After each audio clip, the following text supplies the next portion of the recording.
All right, well, welcome everyone to the next chapter of the Core Distillery.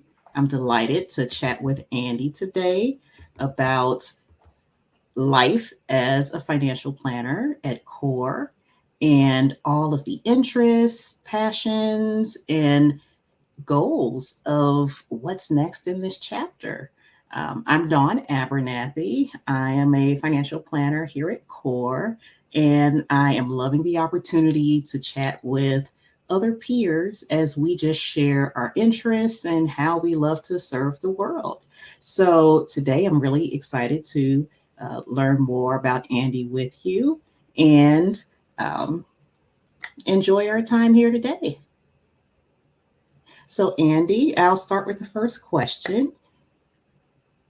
Tell us about your advisor journey and how you got into this industry. Sure thing. Thank you, Don, for hosting and having me. It was a totally natural progression. Okay, not at all, really. But in serious, I'd long been interested in investing. I grew up in Silicon Valley, so I kind of saw firsthand at a young age how ownership and equity in kind of growing valuable companies could create a lot of wealth for a variety of people. In middle school, my grandpa gave me books on stocks. So it's kind of been something that has been on my radar for a while, like investing in finance. Um, I think for my own education, I got into the fire movement a bit in the early 2010s. And I think my own experience with Silicon Valley probably biased me towards the likelihood of achieving certain outcomes. Like I joined a startup in 2011 where they kept saying, "Oh, we're going to IPO in 2 to 3 years," and this was Mm. kind of what I thought was going to happen too, because that's what you hear everyone around you saying. Um, that company is still in existence, and they still have not IPO'd, like 14 years later or whatever. So that it was an interesting learning experience, and that was kind of when I first got wanted to learn more about ISOs and AMTs and how that stuff all interacted. I mean, I didn't like fully go deep into the AMT weeds, but knew enough to know like, okay, that's an area of some more complexity for sure. But this IPO never came, so I knew I needed my own financial plan. So kind of at the end of 2019, I was kind of hitting some of like the lowest point in my life, and wasn't really feeling any joy in my work, in my life. And I honestly had the thought to myself, what if I took out all my money from my 401k and I just traveled the world? Now, I wasn't going to actually do that. That's usually not a great financial decision, disclaimer. But just the thought experiment of going through that made me realize like it wasn't that I had lost like all zest for life, that just I wasn't living that life that I wanted to live in that moment. So that's kind of when I started maybe getting a little more tactical with my own planning. I mean, I'd already been like saving fairly aggressively, living pretty frugally and all that, but that was where it really became a little more thoughtful and intentional. So I kind of proposed to take my job remote, 100% remote, and I really wanted to travel the U.S. In 2020, looking for kind of my next place to live, while in doing so also saving up money to kind of take another year off after that. So I got permission to take my job fully remote, and I started it March 1st, 2020. Mm. So I think like COVID lockdowns happened in Santa Clara County like a week and a half later, as I was Mm. like prepping my van to go to an event in like Austin in early April. So I had to pivot a bit from the original strategy. Like I had plans to go to an event in Austin in April, Indiana in May, and Kentucky in June. So I was going to be doing all the way across the country. I was going to spend the winter in Tampa and all that. But 2020 happened and everything changed. So I had to pivot and adapt. But in the end, I still kind of did execute on the plan. I got to travel quite a bit. I saved up for more than a year's worth of expenses in 2020, and I kind of quit my job in the fall of 2020. As I was kind of taking a little time off to decompress before kind of figuring out, hey, do I grind hard on Leet Code, which is kind of a thing to prep for programming interviews to get a job at one of the FANGs or one of the high paying jobs, or go try another startup again.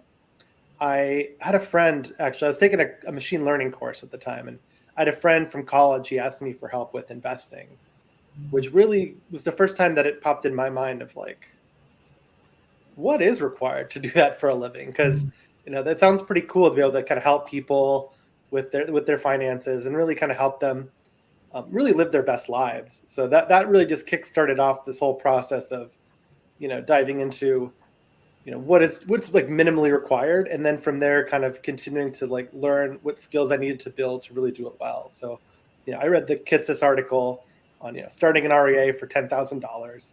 So I knew you had to have an REA and you had to have a Series 65 to give advice. That was like the minimum.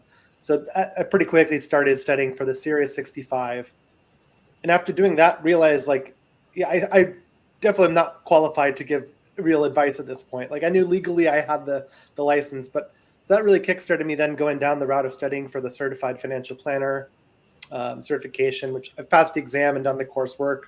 I'm still kind of working out my thousands of hours of experience. So one down and 5 more left, but it's a journey. So anyways, that's kind of my rambling route into financial planning. And here I am now. I started my own firm a year ago and then kind of joined up with Core at the beginning of this year. Awesome. Thank you for sharing that. And I bet that others are relating to like the feelings that you had about, like how could I really do more of what I want to do? Or could I really make that transition I've been dreaming about? So I'd love for you to share like really more about what's unique about your background and how it helps you serve clients today. Yeah, I think just having lived experience in Silicon Valley and having a background in tech, especially as a software engineer, a lot of software engineers, they're usually very skeptical of finance professionals, is kind of what I tend to observe. And so I think there's just some lived experience being familiar with kind of the lifestyle, the challenges of, I mean, there's keeping up with the Joneses everywhere. And I think in Silicon Valley, it's especially like there's a lot of people that are very successful all around you that you can easily compare yourself to. And I see people that are doing very well, but it's still hard not to compare yourself with people that are doing better, or that, own this $5 million home versus your $1 million home, or like, oh, I can't afford a home, but I've got some resources. Like there's a whole spectrum there. So I think, and also just being familiar with the dynamism of, escalating home prices and kind of the emotional and psychological challenges. And then also just being familiar with the potential like non-linear career trajectories and outcomes in the field, where you kind of have very boom or bust. You have startups that can massively increase your wealth overnight, but like most of them fizzle out and fail. So just kind of being, I think, having lived experience in that environment, I think gives me an interesting perspective and I have a lot of examples I could draw from my own experience, from my families, from friends around me, of examples of kind of things going well and things not going so well. Awesome. I totally relate with you on like life after technology, having spent a lot of years in software development and then following more of my passion now, which is financial planning as well. Um, I think so many more of us are really exploring like, what's that next chapter? Can I really do it? What would it take to do it? So I totally agree that like having lived that, so many would really say, okay, you've done this, how can I do that too? I think that's so awesome. Yeah, I definitely find a lot of career changers reach out to me from people with a tech background. They're like, "Hey, I see that you've done this thing. Can you tell me more?" And I've really been enjoying being able to give back. I've been doing group monthly kind of AMAs for career changers, and I've been finding them really rewarding for sure. Oh, that's excellent. Okay, so this kind of relates to our next question. Who is your ideal client?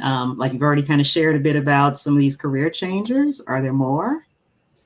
Well, in terms of, so I guess when I'm speaking with other advisors, I typically describe it as usually people in their 30s through early 50s in tech. Usually, either they're kind of wanting to take a career break, maybe pivot, maybe they're kind of at that stage where they could consider early retirement, but most of them don't actually just want to fully retire. But it's kind of like, hey, how can I consider making decisions about my career in life that are not necessarily just to optimize the number? Because I think for a lot of people, you just feel like I've got to increase assets. This number's got to go up for me to have a good life. And while that accumulation obviously is an important part of like financial planning, um, I think people aren't always aware of the challenges of optimizing your life that are not just the accumulation, and making informed trade-offs about how you live your life. So I love working with folk that are, maybe they have some resources, but they maybe haven't thought like very concretely about, maybe they thought in generalities about like a life they kind of want to live, like, I want to travel more. I would love to, go travel in a van or travel the world, be a nomad, or but really kind of help people like get a little more specific about their dreams and kind of concretize it and show them like, actually with your resources, this is a possible thing, and kind of help them actually realize it. I love that. That's awesome. I love how you said informed trade offs. Yep. Like this path doesn't have to be just linear, like you stack and stack and stack and stack, and then you turn 65 and then you spend it all. It really can be I've stacked and now I'm free to, live out what I really dream and then do some more stacking. Or then, or this idea that retirement is just, I'm done working and now I'm just done. Like I'm also talking to so many people that are rethinking retirement as this is when I have the freedom to do what I really want to do. Mm-hmm. And I think that's so relevant to like what you can help people do with really thinking through the trade-offs there. Absolutely. Well, awesome. So my next question is, why core? What brought you to us? Yeah. So I I started my REA last year, and I started kind of advice only, and I kind of worked with a handful of clients, kind of mostly they're all kind of on a project basis. And kind of as I was kind of nearing the end of kind of going through the people that I'd kind of initially brought on in my initial first several months, I was kind of like looking and realizing, like, okay, I'm kind of coming back to square zero again, starting with like from I learned some things, but like without a lot of like recurring revenue. And I was kind of anticipating a move from, I was based in Nevada before as a nomad, and having dealing with all of the compliance stuff related to that, I was moving to California. So I was already kind of, it was on my mind that it may make sense to join with an RIA, and kind of not have to worry about the compliance stuff, because it was never a thing that I always figured it was a necessary evil more than a thing I would enjoy. And so getting to kind of experience that. So actually, I was in Mexico. I was in Cancun for a month in January. And then in March, I was in Puerto Vallarta for a month. So as I was staying in Puerto Vallarta, I had 1 week left of my trip, and I get a letter from Nevada saying, the notice of investigation. And, we need all these documents, all this stuff, and we need it in 7 days. Oh, So at that point, I was already kind of contemplating the move to core, and I'll explain a little bit more why core specifically. But at that point, it's like, yeah, actually, so I'm thinking about closing my, like switching to core, and I had that discussion with the regulators. In which case, they're like, okay, that's cool, but it really made my decision. I was already leaning towards it, and it made my decision very clear. Like, yeah, I'm good, never having to have that hanging over my head that you get audited and I gotta scramble my last week of my trip, which honestly I hadn't even done like that much enjoying of a vacation. I'd mostly just been working there, living normal life, but in Mexico. And the last week I was like, it's time to do all the things that I hadn't done yet. So I was like, it kind of threw off the fun of the trip, but so it made me even more clear about why I wanted to join, and why core specifically. Like I'd already heard about core. I knew from Lay, and I knew Suzanne had joined core. So I kind of looked around. I looked at Core's website, and I saw so many people that I recognized. There's Lay and Suzanne, and I think I'd heard about Guy too. I knew like Josh Pasler and like Hanjue, and I think like Adam Coleman. Like I saw like in Justin, I saw like a variety of people. I'm like, oh, I know these people. So it instantly stood out to me as like a group of good people that I knew they were good people that would be kind of ethical and good to work with. And I was concerned for myself about having to, coming from the advice only, I kind of was then switching into adding investment management at a flat fee basis. I don't know that I'll have this model forever, but I wanted to at least, I just signed a new client on that kind of basis. And I kind of wanted to give that a shot for a bit. So core, I love that I could still kind of keep my existing models and have my own brand that I'd kind of been building.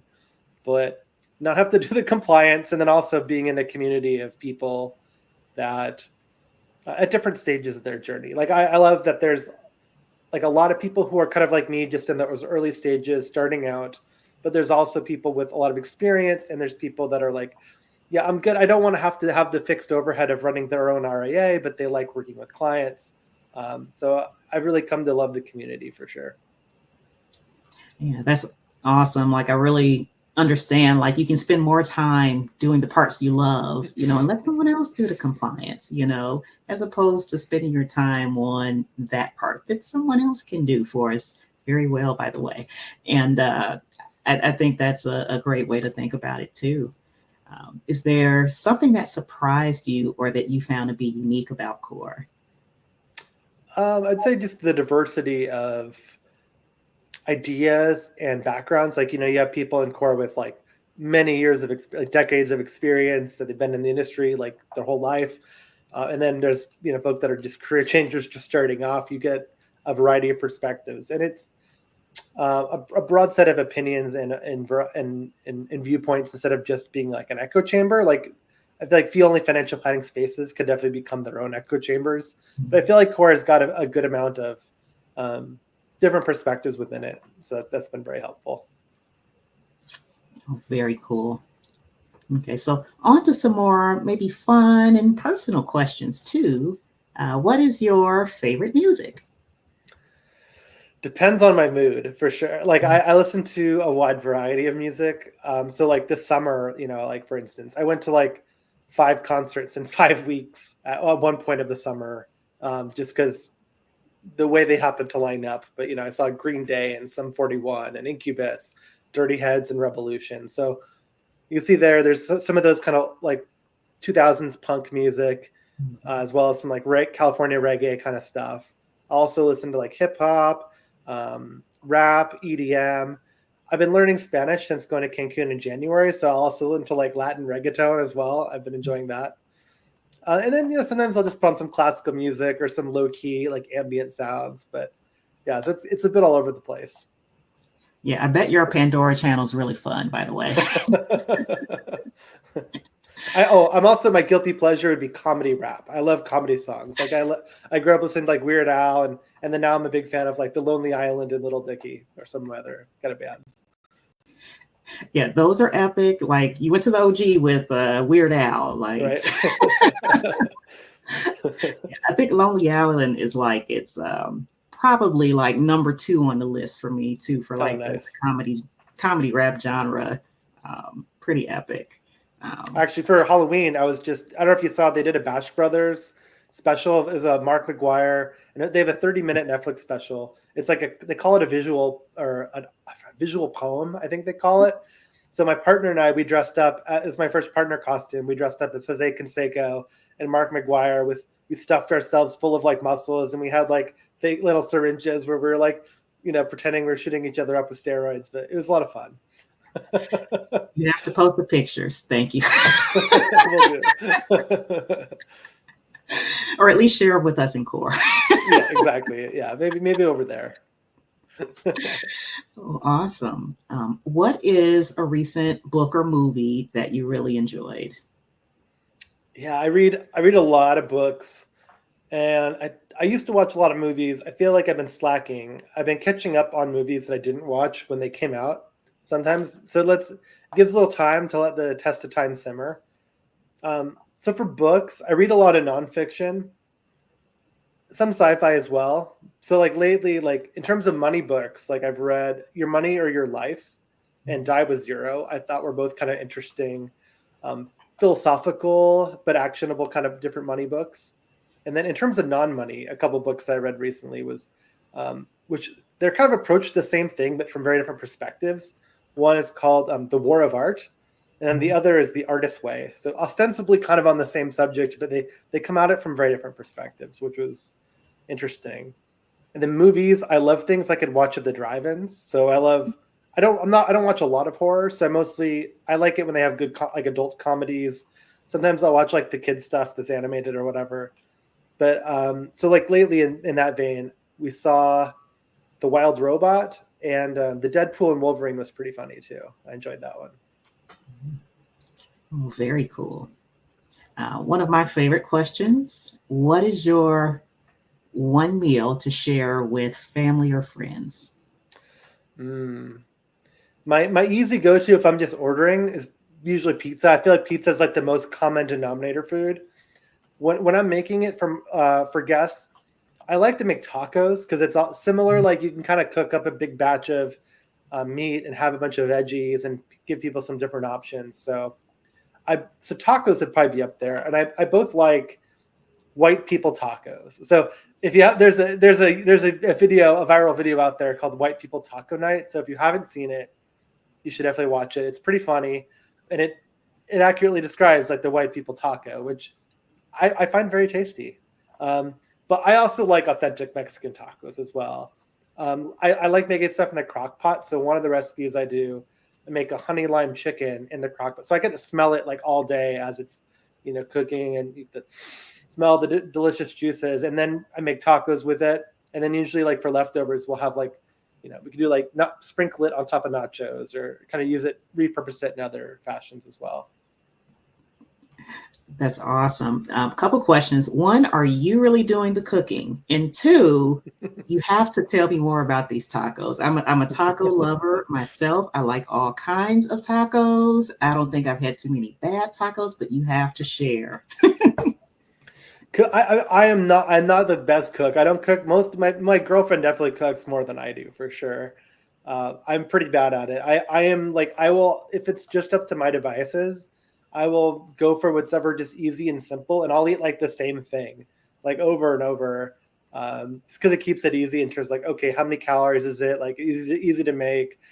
But I do make that taco recipe. Actually, I learned about it from another financial planner, so maybe I'll have to drop the honey lime recipe in there. I feel I was ruined on tacos though. Like when I was in Puerto Vallarta, like right around the street, there was like you can get 10 al pastor tacos, and it was like $7 USD equivalent, depending on the exchange rate. Like I think now it might even be a little cheaper. There's like 10 al pastor tacos, and you definitely can't beat those prices here now. So I miss it. But I'll have to go back. Okay, you have to share about these tacos. I'm a huge taco fan. I am from Chicago. We have Mm. authentic food of every genre from every country. So That's so awesome. beyond pizza, we're passionate about tacos, um, but I'll also ask, what do you like on your pizza? I think Cora will not let me leave here without asking that important question. I used to not like pineapples on pizza, but like actually now I actually kind of do. I've had a little bit of a scene. I've I've tried to be open minded and try things again every so often. So that was the thing I used to never like, but I think a few years ago I did maybe pineapple and bacon or something like that, and I was like, this is actually pretty good. Um, I'm into the classic. Like I love pepperoni and sausage. Um, I'll also do stuff like my girlfriend does not like mushrooms. But I'll do mushrooms. I could do onions, like a supreme. But I do like the um, bacon and pineapple and things like that as well. Ham and pineapple. So I'm a pizza whore. Like I'll eat anything. Like it's all good. But I try some tried and true stuff, and I'll mix it up every once in a while too. Okay, awesome. I am a fellow lover of pineapple on pizza. I will share. Um, like barbecue chicken pizza. It's got the Mm. chicken, it's got the sometimes bacon, pineapple, some barbecue sauce in there. I'm all about the pineapple on pizza. Um, I know it's a what controversial take here, but Yeah, pretty much is as long as it's got sauce, it's got a good mix of cheeses, thin crust, deep dish, stuffed, mm. all of it. As long as it's fresh, I'm there for the pizza. Yeah, I forgot to mention the diversity of thin, thick. I love it all. I'm with you there. Absolutely.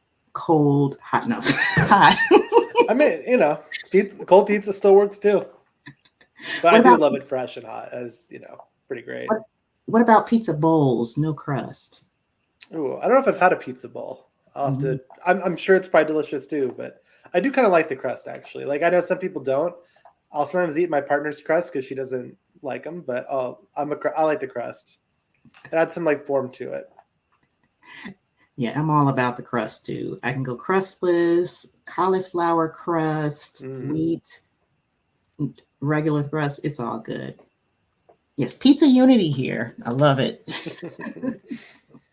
And my final question, how would you describe your perfect day? Hmm. Like for me, I do feel like I don't think I'd want every day to be the same. Like there are some days where I'd love to travel and not necessarily do any work, but I couldn't do that every day either. So I think on my typical day might be more like I wake up in the morning, have a little quiet time where I can go for a walk, read a book, do some journaling or some writing. Maybe start drinking, during that time, kind of hydrating, drinking water.